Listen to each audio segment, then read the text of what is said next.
And the big story on Action News tonight is the capture of suspect number 2 in a backyard in suburban Boston. And it didn't come easily. Earlier tonight, police had reason to think that Johar Tsarnaev was hiding in a boat tied up in a backyard. That is the vessel. Police surrounded the property and told him to come out. But there was no coming out tonight, not voluntarily. As police moved closer, shots came streaming out of the boat.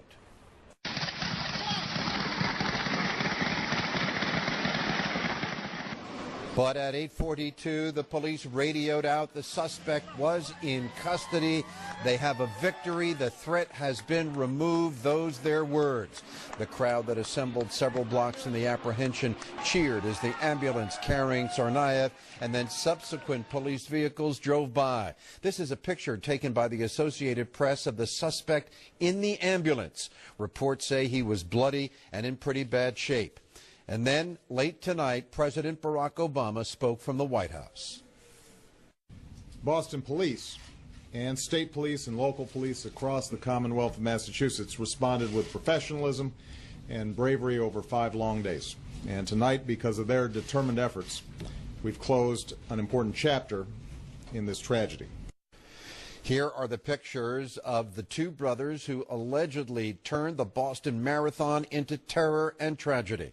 19-year-old Johar Tsarnaev and 26-year-old Tamerlan, one alive, one dead, and the city is breathing a huge sigh of relief. We have 3 reports tonight. Action News reporter Wendy Saltzman is in Watertown for reaction about this extraordinary night there.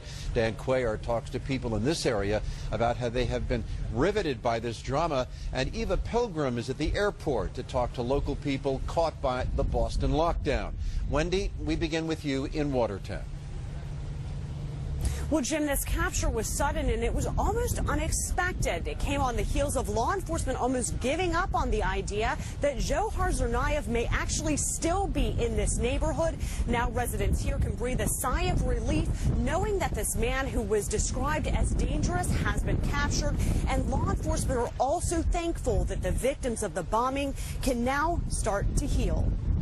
It was a very, very complicated case, a very challenging case, and there are still some questions remaining to be answered. We have a suspect in custody tonight.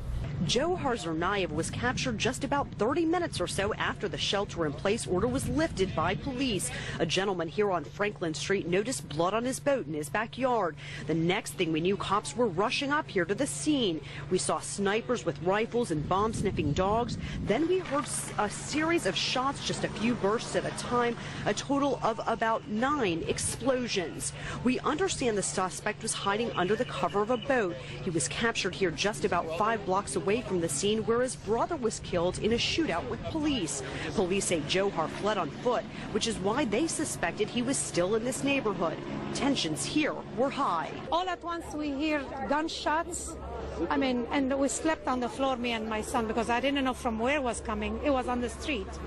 So then after that, they rang the bell and they took us out, me and my son. They said, they told my son that he has a gun and we have to evacuate. Residents here can now go to bed feeling safe, knowing that that sense of terror has been lifted off their shoulders. And now the second phase of this investigation can begin, understanding the why the bombings happened in the first place. In Watertown, I'm Wendy Saltzman, Channel 6 Action News. Thank you, Wendy.